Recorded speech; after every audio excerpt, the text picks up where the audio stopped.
Jiwan stood silently beside the massive window of her office, staring into the endless darkness of space. Beyond the glass, the stars burned like scattered diamonds. The Galactic Council headquarters orbited the ancient planet Velshar, a world considered the center of civilized space.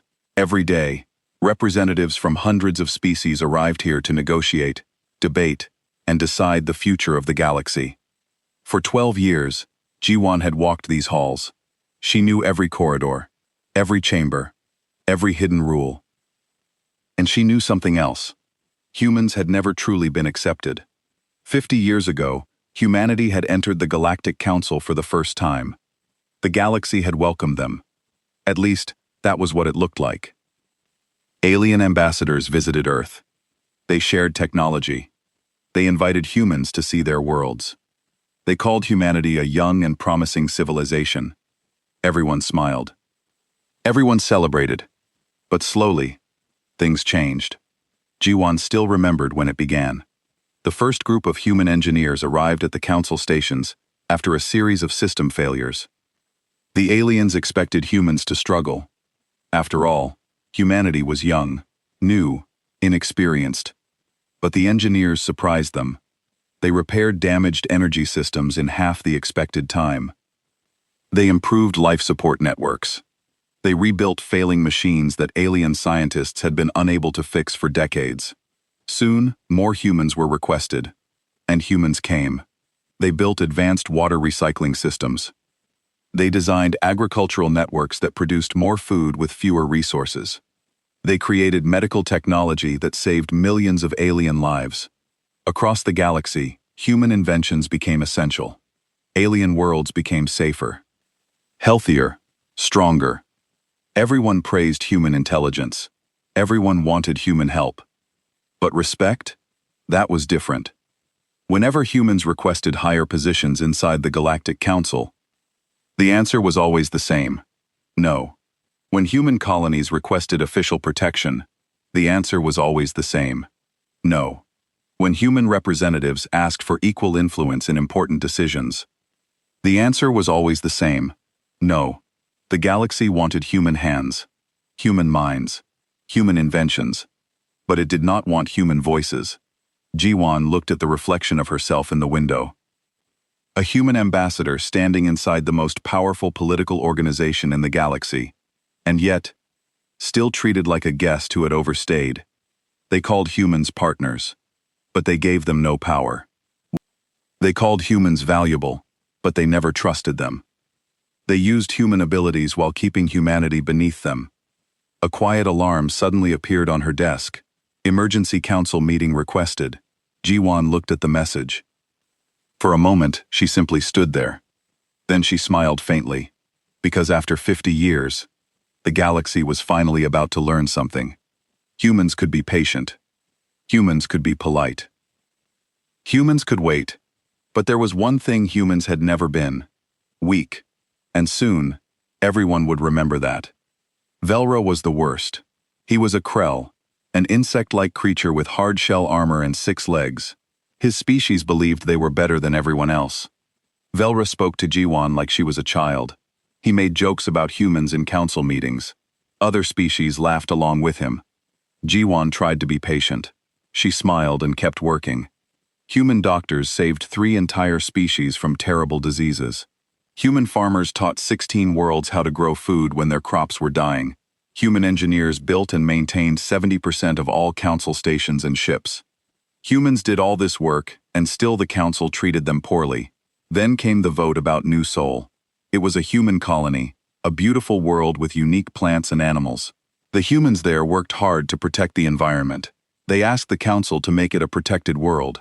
This would keep mining companies away and save the special ecosystem. Jiwan presented the case herself. She showed pictures of the rare creatures living there. She explained how important this was to the humans who lived on New Sol. She thought surely the council would agree. They had protected other worlds for less important reasons. The council voted. Jiusuan watched the results appear on the screen. Denied. Not only denied, but New Sol was designated as a mining zone. Krell companies would come and dig up the planet. All those special plants and animals would die. The council had not even discussed it with humans first. Velra smiled at her from across the chamber. That smile told her everything. The council did not care about humans. They never would. Humans were useful tools, nothing more. G returned to her office that day and made a call to Earth. She spoke with the human leaders. They needed to talk about their future with the council. Actually, they needed to talk about whether they had a future with the council at all. 2 weeks later, Ji-won traveled back to Earth. She was not the only one. Captain Taeyong came from the defense fleet. Dr. Hae-jin left her research station. Engineer Min-soo abandoned his construction projects. All the important humans in council space gathered for an emergency meeting. They met in a room deep under the Earth's surface. Leaders from every human world appeared on screens around the room. Everyone knew why they were there. The question was simple. Should humans stay in the council? For 3 days they talked. Some people said they should stay and keep trying. Others wanted to fight back somehow. Ji listened to everyone. Then she made her suggestion. What if humans just left? No fighting, no arguing, no drama. Just quietly pack up and go home. The room went silent. People thought about this idea. It was so simple. Too simple maybe. But the more they discussed it, the more sense it made. The council needed humans. Humans did not need the council. What would happen if all the human engineers, doctors, and farmers just stopped showing up? Misu, the engineer, smiled for the first time in days. He started calculating. How many systems did humans maintain? How long before those systems failed without human help? The numbers were interesting, very interesting. They took a vote. It was not even close. 87% of humans wanted to leave the council. They would do it Ji-won's way, quietly, carefully. No announcements. They would just disappear. The plan was made. It would take months to prepare. Every human in council space needed to come home. But more than that, they needed to make sure the council would understand what they had lost. Not through violence or threats, but through absence. Sometimes the best revenge is simply walking away. Musu walked into the planning room, carrying 3 data tablets. His face was tired, but his eyes were bright. He had spent the last 2 days going through every system humans had built or maintained for the council. The results were shocking even to him. He put the first tablet on the table in front of Gi-won. She picked it up and started reading. Her eyes grew wider with each page. The second tablet went to Captain Tiang, who whistled low when he saw the numbers. The third went to Dr. Hae-jin, who nodded slowly as she read. Min-soo began his presentation. Humans maintained life support systems on 47 space stations. Without human engineers, those systems would fail in 6 to 18 months. Humans designed the water purification on 63 council worlds. The aliens could not fix them if they broke. Humans built the power grids on 32 major facilities. No other species understood how they worked.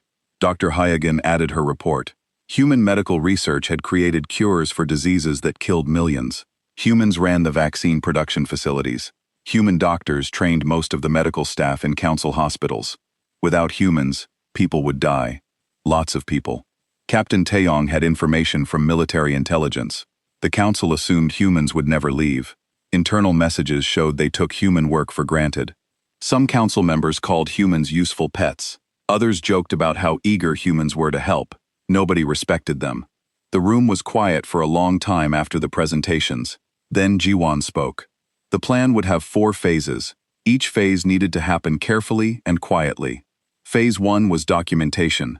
Every human working for the council would write down everything they did, every system they maintained, every process they managed, every technique they used. This information would stay with humans. The council would get nothing. Phase 2 was recall. Human workers would start leaving council space, but not all at once. That would raise alarms. Instead, people would leave slowly over several months. Some would say they needed vacation. Others would claim family emergencies. A few would just finish their contracts and not renew them. Phase 3 was the interesting part. Menu explained it with a small smile. Human systems would be modified, not destroyed, just changed. The systems would need human passwords to work. Or they would need human-designed parts that only humans knew how to make. Or they would need constant human adjustment that the instruction manuals would not explain clearly. For example, the water system on station, Keller used a filtration process that required recalibration every 6 months. Min-soo had designed it himself. He knew exactly how to do the recalibration. The instruction manual he left behind would be technically accurate, but practically useless. Someone would need to already understand the system to follow the instructions. Dr. Hyen had similar ideas for medical systems.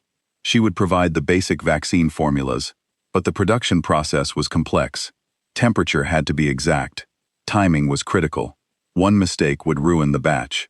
The aliens would have the formula, but not the skill. Phase 4 was simple. Leave. When enough humans had gone and enough systems were prepared, the last humans would depart.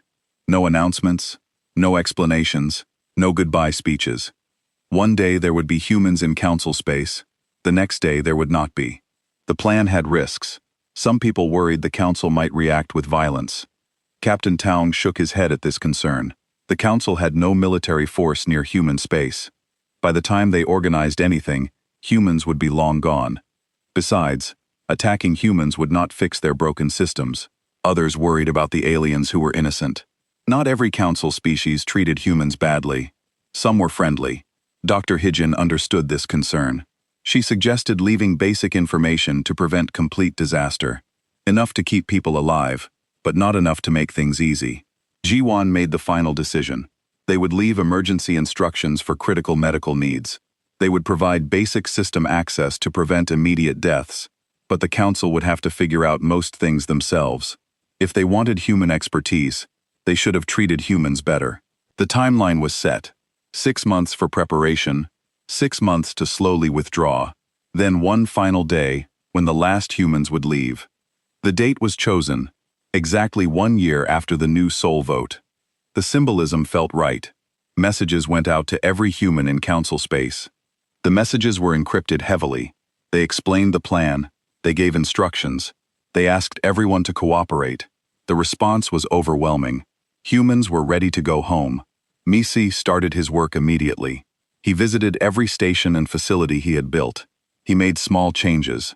He adjusted settings. He updated access codes. He worked carefully so nobody noticed.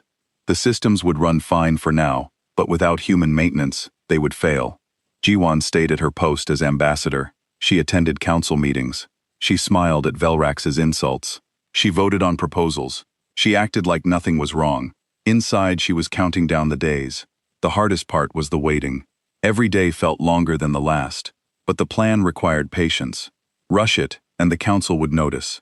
Take it slow, and humans would disappear like morning fog. There, one moment, gone the next, and nobody would realize until too late. The first departures began in the 2nd month. A research team from the medical station on Trelaxin 4 packed their equipment and left. They told the local authorities they had family emergencies back home. The authorities barely noticed. Humans came and went all the time. 2 weeks later, 3 engineers from Station Keller finished their contracts. They did not renew. The station administrator asked if they wanted to stay. They politely declined. New opportunities on Earth, they said. The administrator shrugged and wished them well. He would find replacements, or so he thought. Dr. Hai Jin supervised the medical withdrawal personally. She visited each facility where humans worked. She made sure her people knew the plan. Leave slowly. Act normal. Take all your research with you. Delete the databases, or encrypt them with codes only humans knew. At the vaccine production facility on Besor, human workers began their exit. They trained local workers on basic tasks, but the really important knowledge stayed in human heads. The alien workers did not realize they were learning only surface details. The deep understanding of the process went home with the humans. Misu traveled constantly during these months. He moved from station to station, facility to facility. His official reason was conducting inspections and updates. What he actually did was prepare the infrastructure for human absence. On Station Keller, he spent a week working on the water purification system. He told the station staff he was upgrading the filters. He was in a way. The new filters would work perfectly for 6 months. After that, they would need recalibration. The recalibration required a password. Only Musu knew. The instruction manual he left was accurate but incomplete. Good luck to whoever tried to follow it. The power grid on Velshar itself got similar treatment. Misu had built part of that grid 20 years ago. He knew every circuit and relay. He added what he called safety protocols. These protocols would prevent dangerous overloads. They would also prevent the system from running without human authorization after a certain date. Agricultural systems were easier to sabotage, if sabotage was the right word. Human farming techniques relied on precise timing and measurement. The alien farmers had always just asked humans when something needed to be done. They never learned why. Now humans were writing down the when, but not the why. Follow the schedule exactly, and the crops would grow. Miss one step, and everything would fail. Captain Tae Sun Nung handled the military withdrawal. Human ships began quiet repositioning. They moved away from council space bit by bit. He filed standard patrol reports. Nobody questioned them. Why would they? Humans were loyal. Humans always helped. Humans would never leave. By the fourth month, half the humans in council space had gone home. The remaining humans kept working but began finishing up long-term projects. No new projects were started. When aliens asked about this, humans said they were focusing on quality over quantity. The aliens accepted this explanation. Belrax actually complimented Giwan during this time. He said humans finally seemed to understand their place. They were being more efficient, less ambitious. He approved. Giwan smiled and thanked him for noticing. She did not mention that his approval meant nothing anymore. The fifth month brought more departures. Whole families left now. Human children disappeared from council schools. Human shops closed. Human restaurants shut down. Some aliens noticed this. A few asked questions. Humans said the same things. Family matters. Better opportunities at home. Time for a change. Nobody connected the individual departures into a pattern. The council saw trees but missed the forest. Each human leaving made sense on its own. Together they were an exodus. But the council did not think about humans enough to see it. By the sixth month, only essential humans remained. These were the people running critical systems. They would be the last to leave. They continued their work professionally. Systems stayed operational. Nothing broke. Everything looked normal under the surface. Everything was changing. The last humans made final adjustments to systems. They set timers on access codes. They planted technical problems that would emerge slowly. They made sure the council would have time to figure things out, but not enough time to avoid consequences. Jiwan scheduled her last day carefully. She attended one final council session. She sat in her usual seat. She listened to the usual debates. Belra made a joke about human work ethics. Other counselors laughed. Jiwan smiled politely. It was the last time any of them would see her smile. That evening, Jiwan returned to her office. She had worked here for 12 years. The walls held memories of thousands of meetings and debates. She had fought so hard for human dignity in this place. She had failed. Now it was time to go. She packed nothing personal. Everything stayed as it was. Her desk was clean. Her files were encrypted. Her computer had been wiped. She walked out the door and locked it behind her. She did not look back. At the spaceport, the last human transport ship waited. Dr. Hyagin was already aboard. Minsu arrived 10 minutes later. Captain Taung came last, fresh from moving the final defense ships to human territory. They looked at each other and nodded. It was done. The ship lifted off quietly. No grand departure. No farewell ceremony. Just a transport leaving, like 1,000 others before it. Except this time, there were no humans left behind. The council space was empty of humanity. They just did not know it yet. The council session started on time as always. Representatives filed into the chamber and took their seats. Velra settled into his chair and looked around the room. Something felt different. He could not identify what. Then he noticed the human seat was empty. Ambassador Jiwan was not there. Velra felt a moment of satisfaction. Finally, the human had learned some humility. Missing a session was disrespectful, but maybe that was her way of protesting something. It did not matter. The council would continue without her. The session proceeded normally. Votes were taken. Debates were held. Nobody mentioned the absent human. After the session ended, an administrative assistant tried to contact Jiwan. The message came back with an automated response.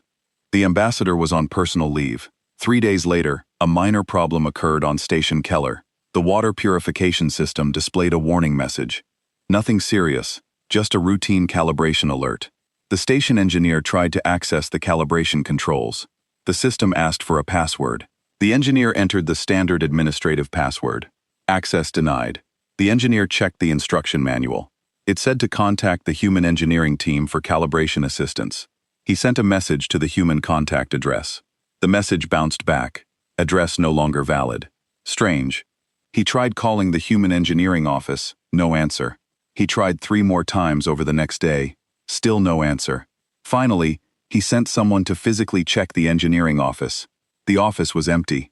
Completely empty. The humans who worked there were gone. The station administrator was not too concerned yet. Maybe the engineers had all taken vacation at the same time. Humans did strange things sometimes. He filed a request for replacement engineers and moved on to other business. On Beskor, the agricultural world, farmers noticed their irrigation system was not responding correctly. They called the human agricultural consultants. No answer. They visited the human office empty. The farmers looked at each other with growing worry. Their crops needed that irrigation system.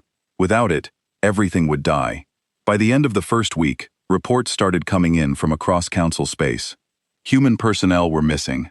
Not just a few, all of them. Every single human in council territory seemed to have vanished. Messages went unanswered. Offices stood empty.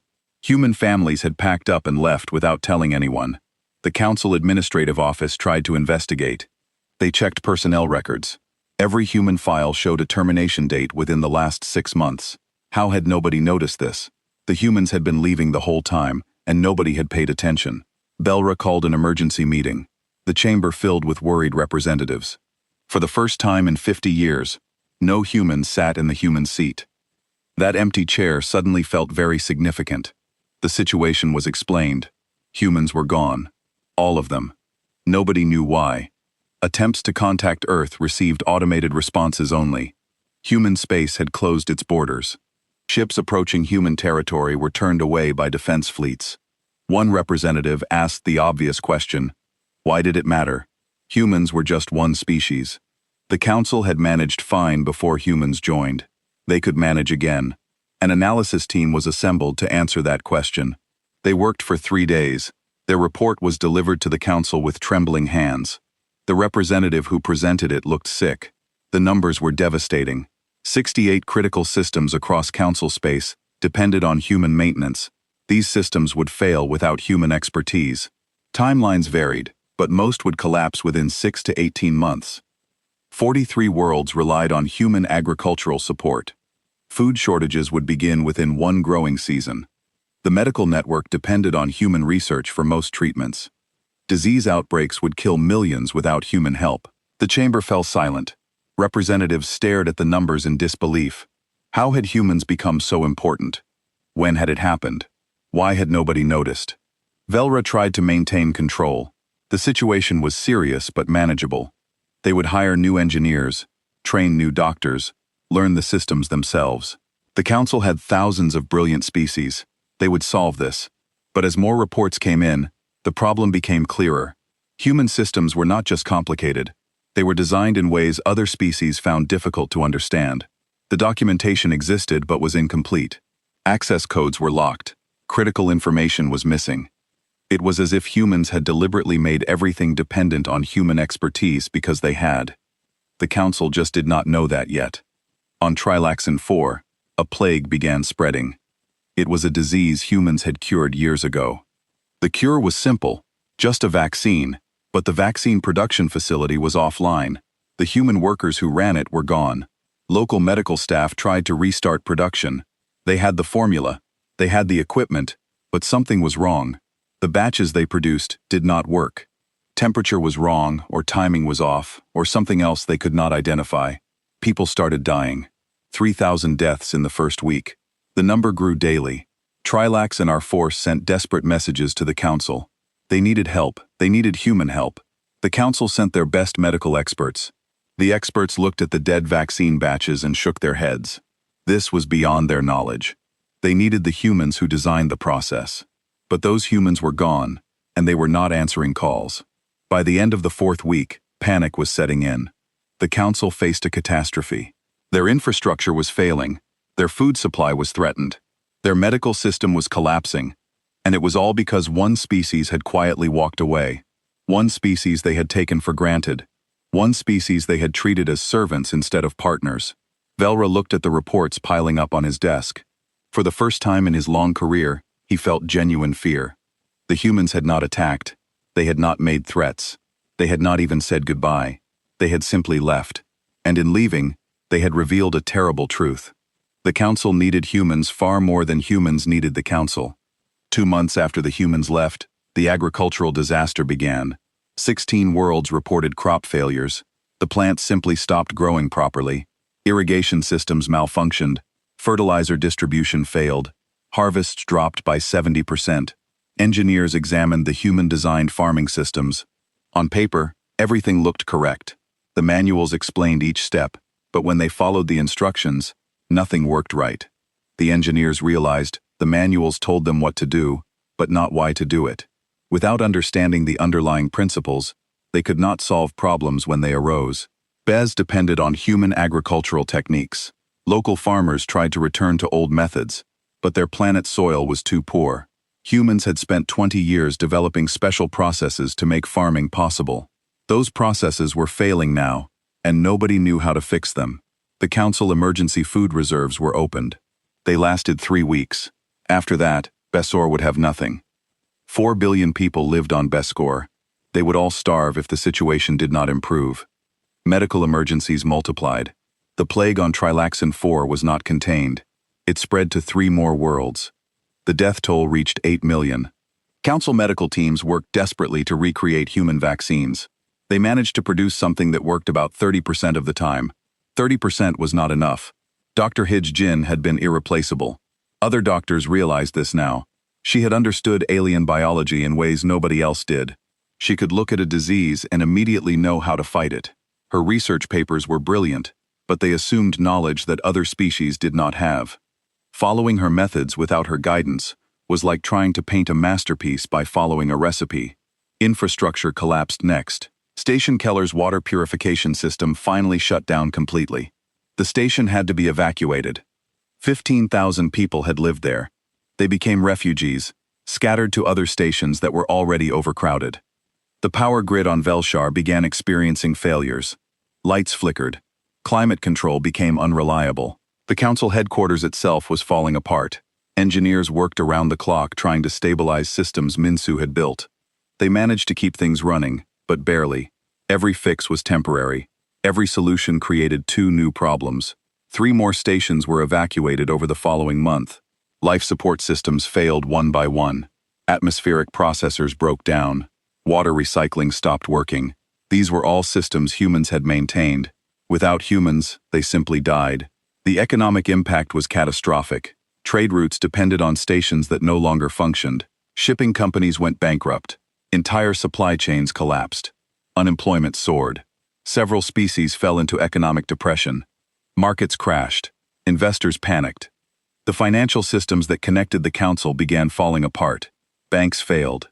Currencies lost value. Within 4 months, the economic damage exceeded anything seen in Council history. Political fractures appeared.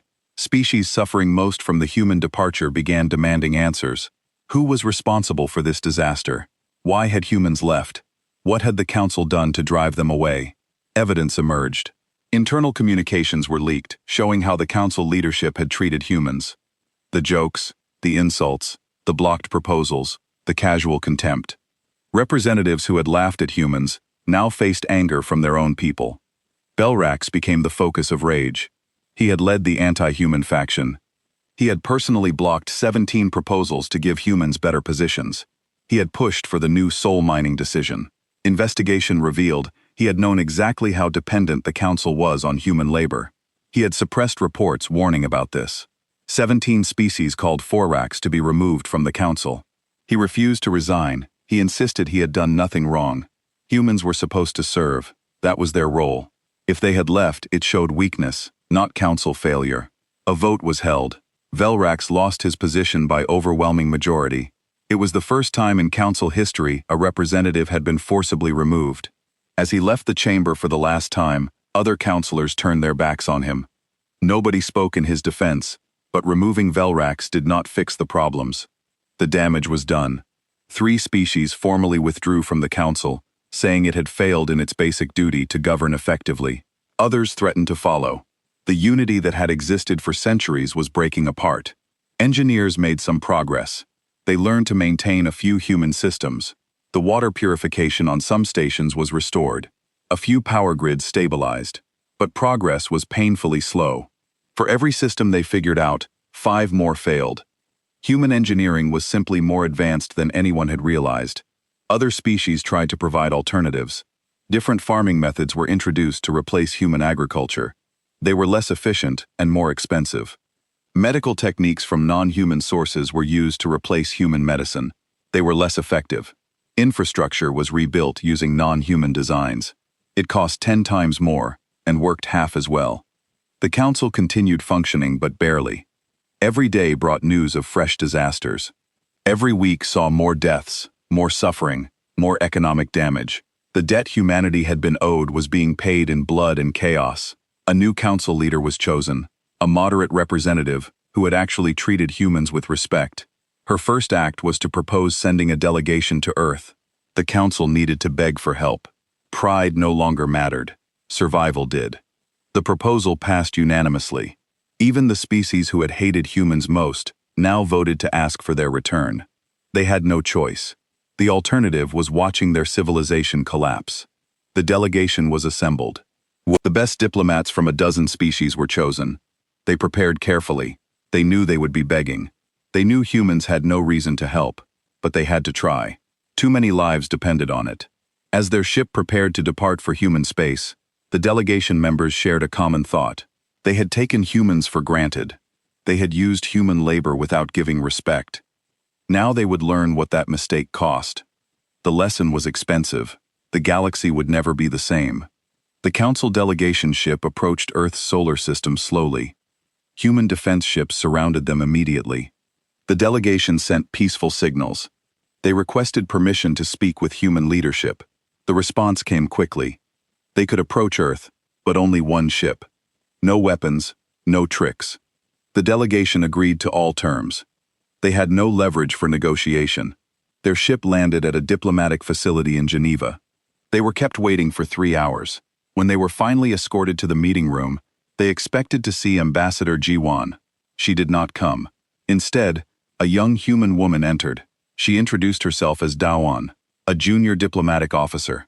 The delegation leaders looked at each other in confusion. They had come to negotiate the future of the galaxy.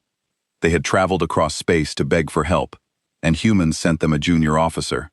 The insult was clear. The delegation understood. This was how humans felt for 50 years, being dismissed and ignored. Now the council knew that feeling. Dian sat down and waited for them to speak. Her face showed no emotion. The lead delegate began his speech. He had prepared it carefully. He acknowledged the council's mistakes. He apologized for how humans had been treated. He explained the terrible suffering happening across council space. Millions were dead. Billions were at risk. The council needed human help desperately. He offered compensation, money, resources, guaranteed council seats for humans with real power, protected status for all human colonies. Whatever humans wanted, the council would provide. "Please," he said, "come back, help us."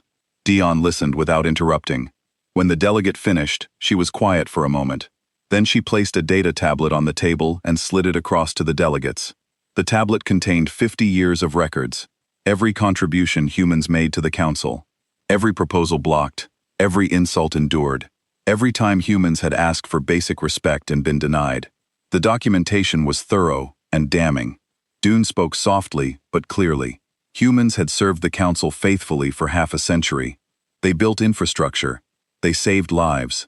They solved problems nobody else could solve. And in return, they were treated as servants, as tools, never as equals. She showed them the vote about New Soul, the vote that happened without human input, the vote that destroyed a world humans loved. That vote, Dunn said, was the moment humanity realized the truth. The council did not want partners. The council wanted workers who would never question their orders. One delegate tried to argue. That was just one vote, one mistake. Surely 50 years of cooperation meant something. Dean shook her head. It was not one vote. It was 50 years of small disrespects that added up to one massive insult. The New Soul vote was simply the last drop in an ocean of contempt. Another delegate mentioned the suffering. People were dying. Children were starving. Did humans not care about innocent lives? Dawn's expression hardened. Humans cared very much. That was why they would provide minimal humanitarian assistance, but only minimal. She explained humanity's terms. Dr. Hyan would provide vaccine formulas for the current plagues, just the formulas. The council would have to manufacture and distribute the vaccines themselves. Basic agricultural data would be given to prevent complete starvation, just enough to keep people alive. Infrastructure access codes would be provided to prevent immediate station failures. Nothing more, the delegates protested. That was not enough.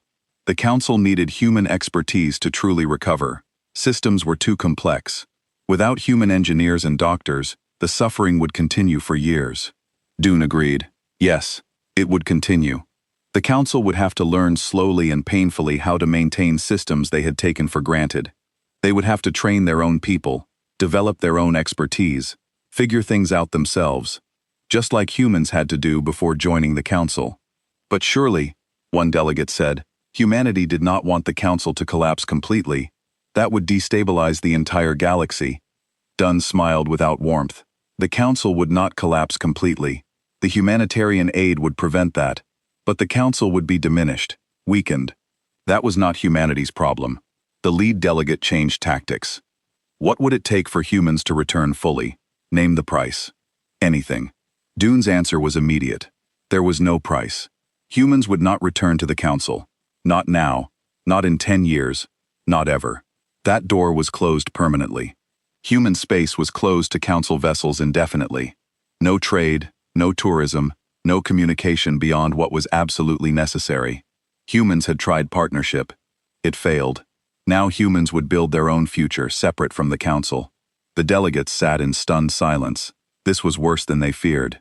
They had expected demands, high prices, difficult negotiations. They had not expected complete rejection. There had to be some way to change human minds. Dune presented the final requirements. The council would provide full restitution for New Sol, enough resources to restore what was destroyed. A formal public apology would be recorded in galactic archives, acknowledging the council's failures, and Velrax would face trial for corruption and abuse of power. Only after these conditions were met would humans provide the humanitarian aid. The delegates had no choice. They agreed to everything. Dune provided the medical formulas, agricultural data, and access codes immediately. Then she stood up. The meeting was over. As the delegates walked back to their ship, they felt the weight of failure. They had come hoping to restore the old relationship. Instead, they learned the old relationship was dead. Humans had moved on. The council would have to survive without them. In her office, Dawan watched their ship depart.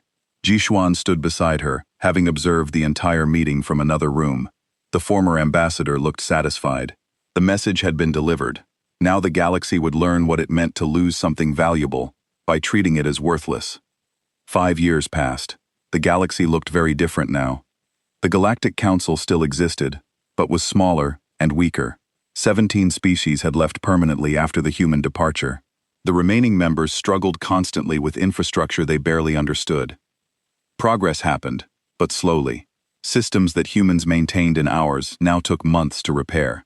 The humanitarian aid from humans had prevented total collapse. Plagues were controlled, though not eliminated. Food production stabilized at survival levels. Critical stations remained operational barely. The council survived, but it would never be what it once was. Economic recovery was even slower. Trade networks had been rebuilt, but they were less efficient. Costs were higher. Profits were lower. Several species still suffered from economic depression. The financial damage would take decades to fully heal.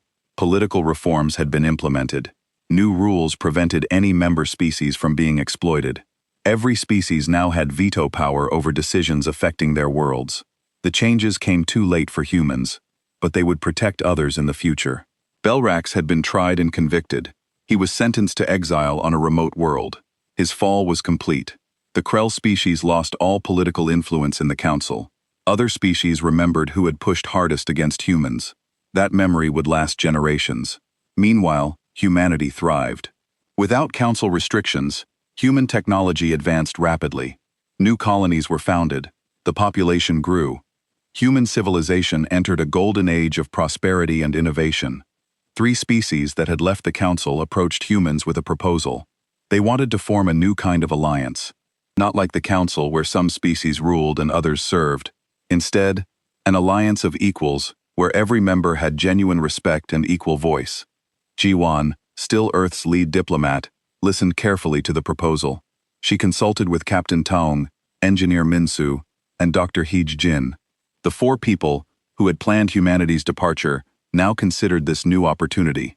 The discussions took months. Humans were cautious. They would not repeat past mistakes. Every detail of the proposed alliance was examined. Every potential problem was considered. Trust had to be earned, not assumed.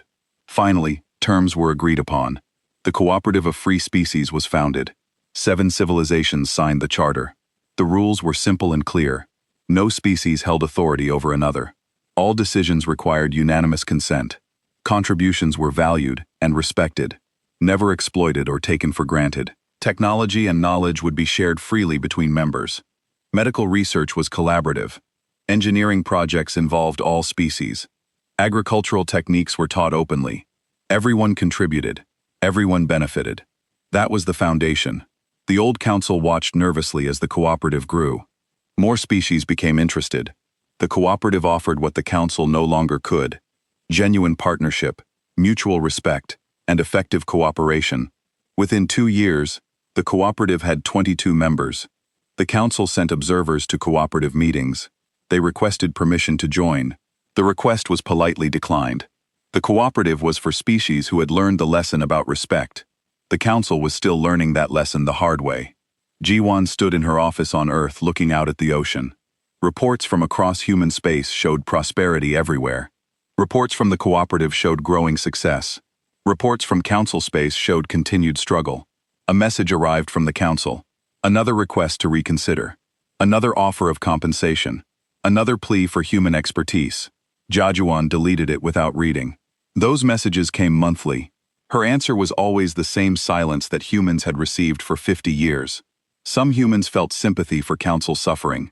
Giwon understood that feeling, but sympathy did not mean obligation. Humans had given the council 50 years of service.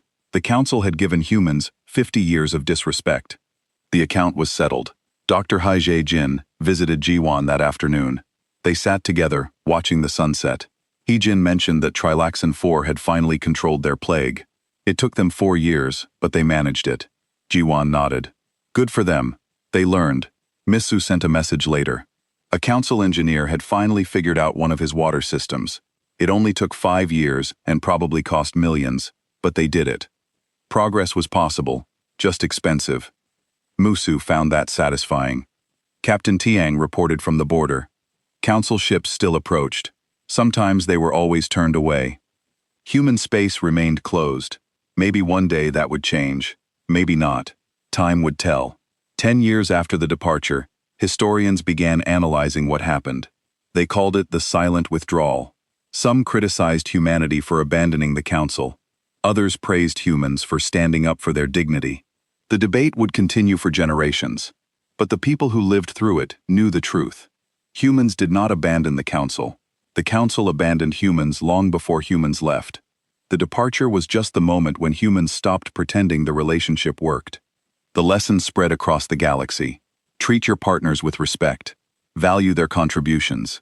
Give them dignity or watch them walk away. And once they leave, they might not come back. The cooperative thrived because it learned this lesson. The council struggled because it learned too late. Other civilizations watched both examples and made their choices accordingly. Jushuan retired eventually, satisfied with her legacy. She had tried patience and diplomacy for years. When those failed, she chose dignity and departure. History would judge whether she made the right choice, but she had no doubts. Sometimes the most powerful statement is silence. Sometimes the strongest action is walking away. Sometimes teaching a lesson requires letting others face consequences. Humanity had been underestimated for 50 years. Then humans left, and the galaxy learned what it lost. That lesson echoed across space and time. Respect must be earned through action, but it must also be given. Without respect, even the strongest partnerships crumble. The humans departed silently, leaving the council to face the consequences. In doing so, they changed the galaxy forever, not through war or threats, but through absence.